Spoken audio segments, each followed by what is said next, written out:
Hello, everybody, and welcome to another edition of the Spartan Sports Report here on TV3. And Sam and I are very happy to have with us the athletic director at CHS, and Andrea. How are you doing? I'm doing well today. How are you, Fran? Okay, so ready to go with the round ball, as they call it? I think so. We're getting there. Right around the corner, isn't it? Yep, right around the corner. Actually, this week. So. Okay, you had a scrimmage over the weekend. Yep, the girls traveled to Alexandria. Alexandria, okay. Yeah, boys are at Knightstown. Okay. The girls traveled to Alexandria on Saturday. They played 4 quarters there. Definitely some bright spots happening. I don't know that they played the way they wanted to play, but I think there's some positives that are coming from that. The JV played a quarter there in the middle and won that quarter.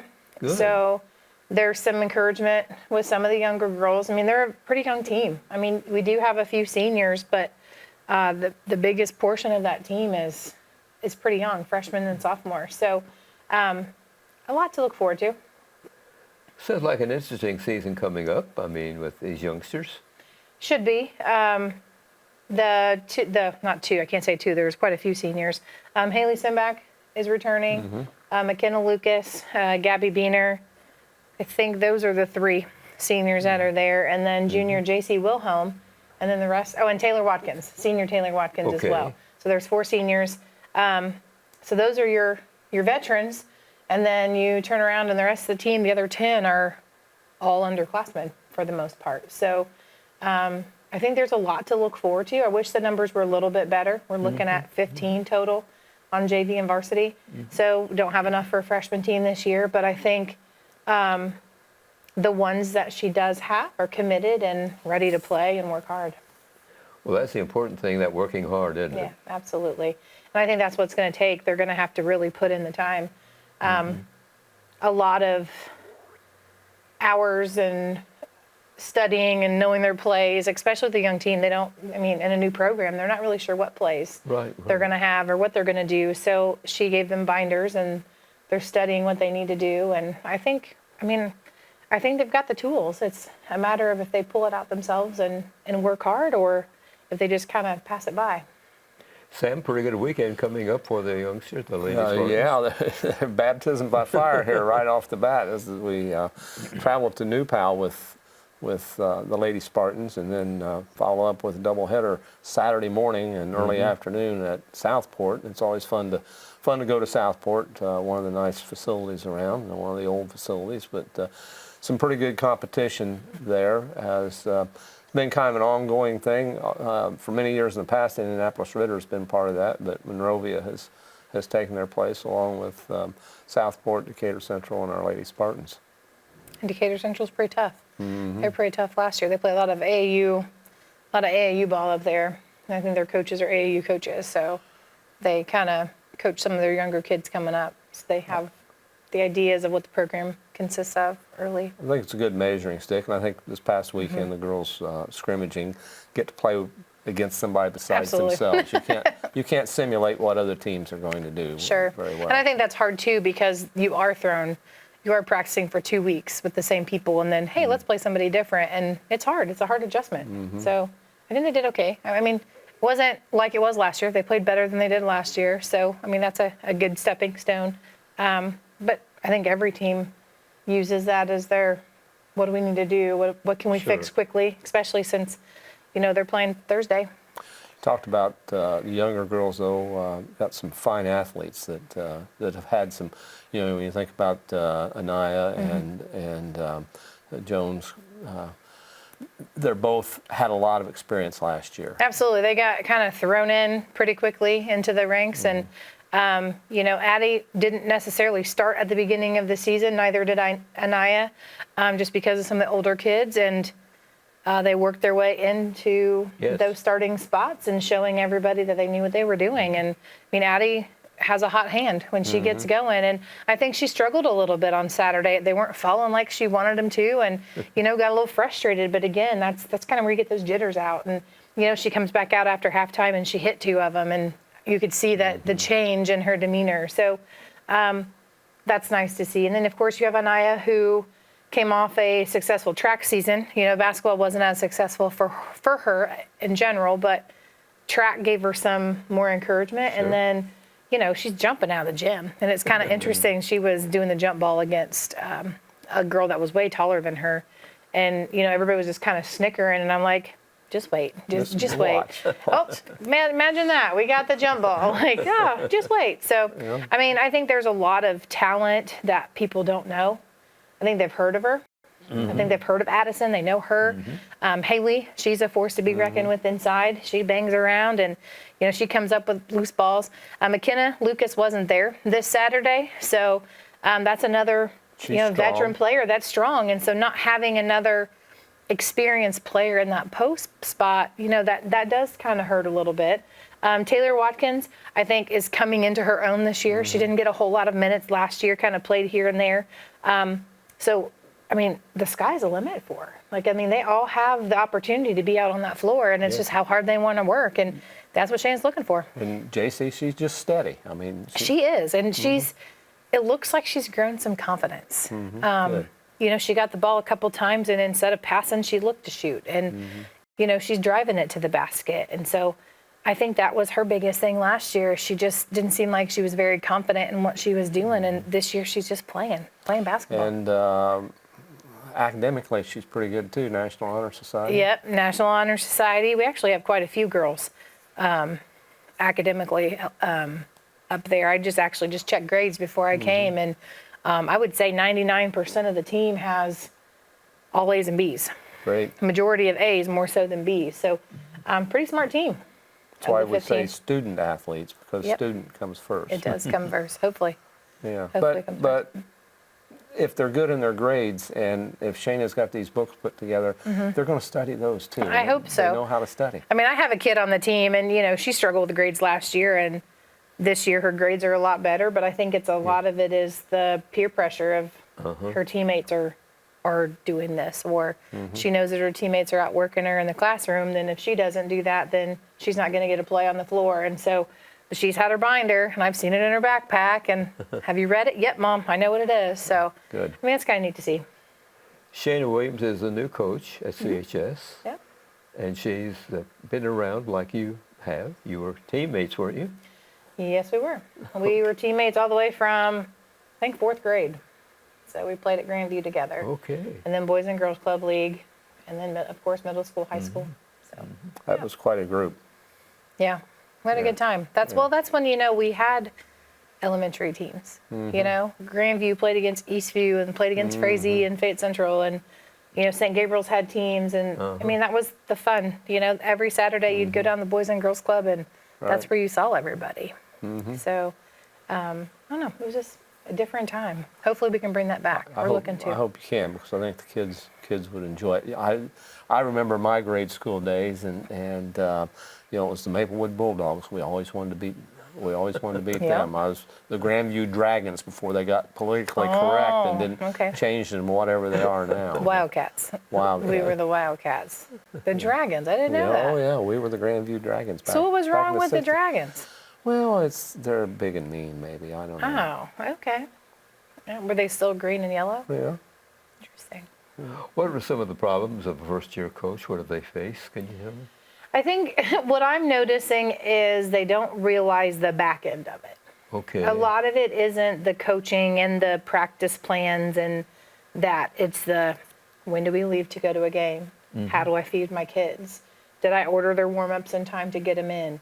Do they have shoes? Are the shoes going to match? Did I scout a team? Do I have the right, Yes. information on all the teams before we go play them? Do I have all my courses done? Have I been certified to coach? Have I listened to the rules interpretation meetings from the IHSAA? Do I get my sectional roster in? So I think a lot of it is that backside work. And, I'm right alongside texting them or emailing them, hey, did you get this done? Hey, you've got 10 days to finish this. Hey, can you do this? Here's the information to order things. Fundraising is another big one. Is they don't want to fundraise, but they feel like they have to fundraise, and they want to get what's best for the kids. And so doing all the paperwork for those is also not very fun.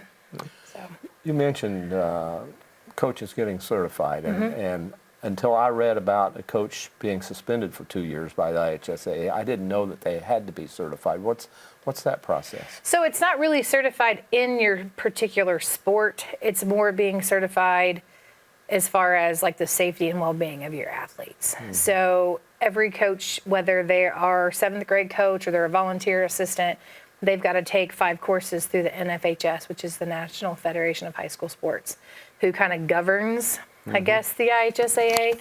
And so they have to take 5 classes, so concussion, heat illness. It's important, I think. Yeah, first aid, CPR, those types of things. So they have to take those every 2 years. And so then that kind of helps them kind of stay up to date with the health and well-being of the athletes. And then the IHSAA every year then puts out their rules interpretation. So if anything changes, so like this year, of course, part of it was the new fouls per quarter. Instead of getting to 7, doing your 1 and 1, and then going to 2 once you get to 10, they changed it to 5 fouls per quarter, and then you shoot 2. So that would have been part of that rules interpretation, just so they know what they're talking about. And then there's a policy and bylaw that they have to read, which is kind of just how to be a coach, kind of what you're supposed to do, how you report things, sportsmanship, that kind of stuff. Now, there are courses that coaches can take that are sport specific, but that's not something that we require them to do. Now, if they're a new coach, we might say, hey, there's some free courses. You might go take a look, see what they've got, see if they've got any pointers. But that would be in all sports. Correct. Every sport. So all your lay coaches, they have to go through that as well. So the lay coaches have to do all of the 5 certifications. Only the head coaches have to do the stuff through the IHSAA, like the rules interpretation and things like that. Then the hope is that they'll go back and tell their coaches the different changes of rules and things. You mentioned the new free throw rule. I'm not sure how that's going to affect the game. I don't know. I'm interested to see. I mean, it was kind of nice at the scrimmage that they didn't shoot free throws until the last minute, and it was automatically 2. And I think it was the officials are going to have to take some time to get used to that too, because they're not used to it. And of course, scorekeepers. I don't know if it's going to speed the game up or slow it down. And I don't know why, when people talk about speeding the game, I don't know why. It's a quick game. You're in and out in 90 minutes for the game. Yeah. But we'll see. And as I recall, listening to my friend Fran here on a CD I have from the '72 state championship, that seems to me like back then that they started over every quarter. Oh. With 7? With 5. With 5. It was a long time before 7 came along. Okay. Do you remember that, Fran? That 5 foul, after 5 fouls you started shooting, but it also seemed to me like, I don't want too big a history lesson here, that there would be 1 shot awarded after every foul, and then after 5 you got 2 shots. I think that's right, Sam, as well as I can remember, yes. Wow, that's a lot of lining up. I mean, after every foul. Of course, they used to jump after every held ball, too. True. That is very true. Kind of neat, though. I mean, Well, I guess it was kind of fair. To me, yeah, and it rewarded hustle. It did. Kind of, but then, then you put up the 7-foot kid with the 5-foot kid jumping, and they're going to win every time. Yeah, So that's maybe right. they got tired of seeing that. I don't know. It has come a long way then. It has. There have been a lot of changes when you think about the 3-point line and the size of the lane. Fouls inside. The foul that everyone yells, over the back. That doesn't exist. Right. It doesn't exist. Stop yelling it. It's Right. position. Yes, because it's a pushing foul. But I use that sometimes on radio because people at home understand what the foul looks well, like. That's then. true. That's true. Visualize what it is. But it has come a long way. I don't know. I just hopefully that parents will understand what the foul. I'm sure the first couple of games it'll be a little different because horns will be going off and people will be thinking they're shooting and not shooting, and why is she shooting 2? She wasn't shooting a basket. Like, you're going to hear some of that. But I'm at sure. the end of the game, mark my words, at the end of the game, and the team is behind, but they're close, they're still going to foul to try to get the ball back. Oh yeah, they are.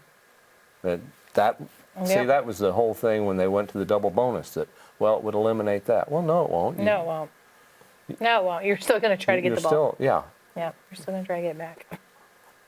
Sam and I had the chance to speak with the new varsity assistant and very knowledgeable in basketball, girls basketball, Scott Gray. Yeah, Scott coached over at Union County for 20 years.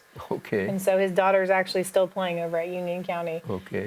But Scott's been the head custodian at the high school for a couple of years, and he was at the middle school for quite a few years. And so an opportunity came up for him at the end of the year last year, and he was wanting to coach, but wasn't sure where he wanted to go, and he thought he would try us out. So we Okay. interviewed him and brought him on board, and it's been great because he does have a lot of knowledge. Yes. I mean, of the coaching aspect of basketball. I mean, he's played basketball too, but just that backside of it, he definitely knows what he's talking about. Who's the remainder members of the coaching staff? So Kevin Perry is JV girls coach.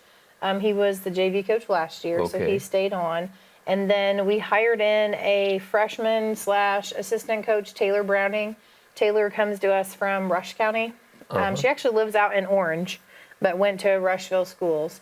I think she came over to Connorsville for vocational school. So she was kind of wanted to be a Connorsville person, but ended up Okay. being at Rushville. But she went to Taylor University and then also played at IU East. So she's got some playing experience. She's an inside player, so she brings the some experience to the post, which I think in the past couple of years they've kind of lacked that down there. I think they've had guard play, but they haven't had anybody truly in there who knew the post, and so I think that's exciting. They didn't have an Andrea. Yeah, well, they're not going to have an Andrea. She's not coming back. So Shayna already tried. But I think they lack that post game, and so I think Taylor brings that. She's about 5'11". I know my kiddo works with her a lot, and she's got a lot of drills that kind of help with that from her experience. So, but that's our high school staff. And not that far removed in age from the high school girls. I mean, Correct, if she hasn't correct. is this her first or second year out This of college? is her first year out of college. I think she's 22, so she is pretty young. She played for Melissa Marlowe Winkler over at Rushville. And like I said, she went to college to play, but I think she's a great get. I mean, I really wish we had a freshman team for her to get to coach. And she can get right out there with them. She can, and she does. Yeah. She does. She gets out there with them. I'm just really impressed at the attendance of our coaching staff. I mean, of all of our coaching staffs, they're there. They're visible. They're all there. Even our middle school 7th grade coach has been at every practice the last 2 weeks, and they're just around. Like, they want to be there. They want to be part of the program, and that's exactly what we want Great, for this great. program to build. The kids to see that the coaches want to be there, so Yeah. maybe they should want to be there too. I saw Kevin last night eating. When we were out to eat, and he came over and sat down, and he's on fire. I mean, he's so excited about this, and that's a good thing, because hopefully that moves into with the girls and Sure. that excitement. And I think him having somebody there, because they didn't have anybody in that position. We didn't have the Taylor spot was empty last year. And then we struggled to get a varsity assistant until, end of November last year when Megan Fisher came in. So, I mean, they only had 2 on the staff. I mean, Eric Garrison was kind of helping a little bit, but they really didn't have a full staff the year before. And, I mean, we tried and tried and tried. We just couldn't get anybody, to kind of be there. So it's nice to see people that want to be part of a program. That's I think they right. understand what it's about, and I think they want to be there for Shayna and help her. And, I can't say that they're going to win every single game. I'm not No, going to sit here and sure. say that. They're going to have their struggles, but they're also going to probably surprise people. And I think that's what's fun about it. Well, it's not an easy schedule. No, it's not. And it starts off. It starts off We brutal. start At off with a least- bang at least on we don't Thursday. have Mount Vernon for the 3rd game. Like Well, we usually- did change that. They're at the end of November this year. So we moved that down. I remember this back, and I don't know if it was while you were your senior year or you were 1 year out, but we were ranked number 1 in the state.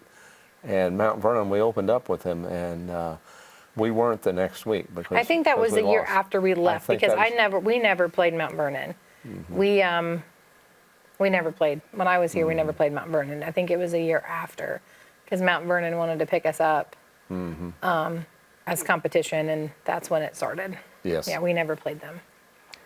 We play 9 home games, the girls do. Sure, Fran. I don't have it memorized. I'm not sure. Probably, I think this year we're less home than we were last year. My point is that all events tickets, are they still a good buy for? Yeah, so we still have all sport tickets. If people are wanting those for boys and girls, for boys and girls season, you could go to pretty much every boys and girls game for the cost of one all sport ticket. If they don't already have them, we are still selling them in the athletic office. Okay. They're $40 for students and $80 for adults. And then we have the lifetime pass, which is anybody who's over 70. If you bring your driver's license in, you get a lifetime pass. It's $70 one time, and you never have to pay and buy or come and see us ever again. You can just come to games and flash your gold card and be royalty for a while. So, and Stan Howard was the first one. He He showed is that. number one. He made sure I saw that. He was number one. He was there the first day we got them in. So we've sold quite a few of them, which it's nice. Trying to, again, a way to give back to the people who have supported Spartan Athletics for a very long time. It really is. Yeah, it's a good value, I think, and for folks that want to come, all the girls and all the boys Sure. games. Yeah. So, yeah, they can come back to the athletic office. I think next year we might do something with just basketball only, just football only.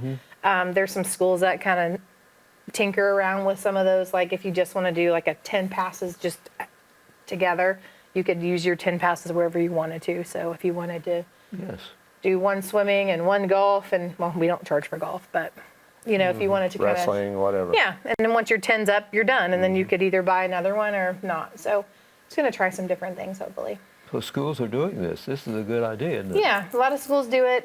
They can do it through EventLink, which is what we use for pretty much everything now in our office, and you can do it digitally, so you just have it on your phone. So, there's a lot of things changing, and hopefully we can keep up with them to make it easier for people. That's right. You have to keep up with it, or you fall behind. Absolutely. What about the middle schools?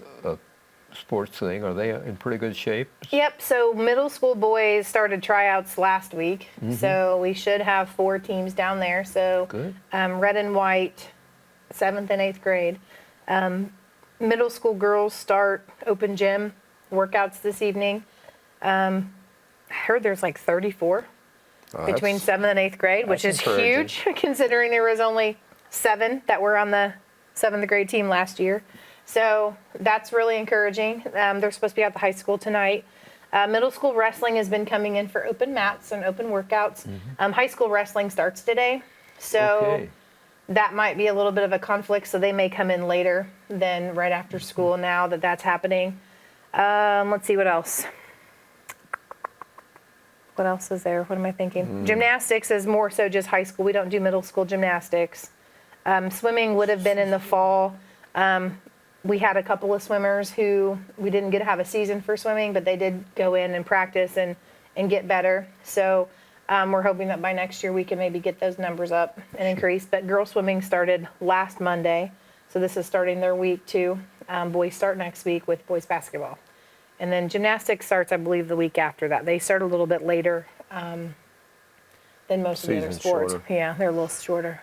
Fall sports, we're all done with fall sports. All fall sports are finished. Our sports program is Monday, November the 6th at 7 o'clock at Robert E. Weiss.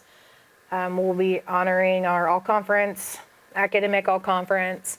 We have some all-state recognition, some district recognition from some of the teams. It's a 7 through 12 program. So usually it's about an hour. Our portion's about an hour.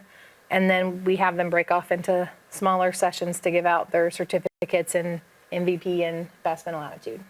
Then the teams that were involved get a vote for most valuable player and those sort of things? Yeah, so usually what the coaches will do is when they turn in all their uniform and equipment, they have ballots for the kids to fill out for MVP and BMA. That's great. Yeah, that's And then the coaches usually tally it up and then send it in to us. So they are usually middle school, we do certificates for them, and then high school we have plaques. So hoping that the middle school kiddos will kind of see what the success is at the high school and want to be up on that stage and want to be all conference and That's want to good. be at that point. So that's kind of the purpose of us doing it Sure. all together. Are the boys' tryouts right around the corner for the basketball? Yeah, they're next week. Okay. Yeah, boys basketball and boys swimming start next week. So, and they were in the gym when I left. So, Coach McCullough's got them. They've got pretty decent numbers. So we're hoping for, our 3 teams, freshman, JV, varsity with the boys, and I mean, hopefully we have a great season. Hope so. I think we will. I think we're going to surprise people. I really do. I think on the boys and girls side, I think they're going to surprise people in a good way. Well, that'd be great. I think so too. Yeah. Yeah. I don't know that people are giving our kiddos enough credit, and that's, again, trying to be positive. I know we talked a couple weeks back with football and positivity and just trying to be positive, trying to do some positive things here, and I think those kiddos can do that. I think the kids understand the tradition, tradition of Spartan basketball especially. Sure. Absolutely. Well, hopefully we'll have a good winter coming up, and you talked about wrestling getting underway shortly. Yep, wrestling starts today. So Okay. I really don't know what our numbers look like. I know we had a big wrestling class, 8th grade class last year. So Kevin Cassidy did a great job at the middle school with 7th and 8th grade. So I would say probably 12 to 15 8th graders come up. And some of them are tough. Parker Flanagan's going to be one to watch. He was undefeated. He was tough in Yep, football. he was. Yeah, he was. He was undefeated last year as a wrestler. So, he's coming in. So he's going to be fighting for a spot.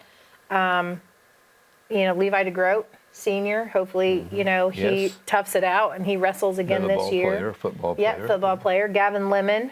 He's a junior this year. He had some injuries last year, but he's tough out there. And then we've just got a lot of kiddos that just like to wrestle. And they're fun. They're fun to watch. And I think that's a sport that a lot of people don't give a lot of credit to either. I mean, they work hard. I mean, they do some things that most people couldn't withstand, and they turn their legs and arms in places I don't know that I could get up from. But they're a great group of kids. Pretty interesting to see where they'll go. They Now, should have it begin successful. shortly Today. They start today. for their season. Yeah, their first practice starts Oh. today. I don't know off the top of my head when their first Their match is. I schedule, think it's middle of November. Okay. Yeah. I think it's right around the 12th or 13th. Right before Thanksgiving, I think they have their first match. And they have the big classic.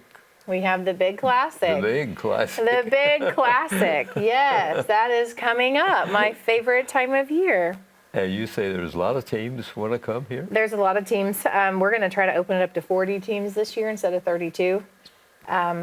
So we're getting ready to send that information out to teams to Did see. you say you were going to turn that over to somebody else or something? I wish. I mean, I love it, and it's a great thing. It's just a lot 40 teams is a of lot to work. manage. It's just, and it's not even that. To me, it's really not even the managing of the teams. It's just to make sure that the equipment doesn't mess up. The technology part, because that makes it run very smooth. So if that And if doesn't it work doesn't, well, it makes it run then it's going to be a nightmare. rough. Yeah. So. We've become known for that around We the have. state, We have. haven't The we? problem is there's a lot of other schools that have big tournaments that same weekend. So we're gonna, or that same Okay. week. So we're gonna try to sneak in and try to pull some over. our Siphon way. some yeah. away. Siphon some. There you go. Good word. But there'll be a lot of info coming down on that as far Yeah, as... that'll be coming out pretty soon. Well, I would say coming up next month. Well, I guess it's like what, Wednesday? Next month is Wednesday. So we'll be getting stuff out here pretty soon. Who's coaching the wrestling boys? So right now we have Steve DeGroat as the varsity coach, and John Lemon is our JV coach. Okay. And then we've got a lot of volunteer coaches: Cody Steele, Will Faro. I'm probably saying his name wrong. Faro. There we go. And then Kevin Cassidy at the middle school.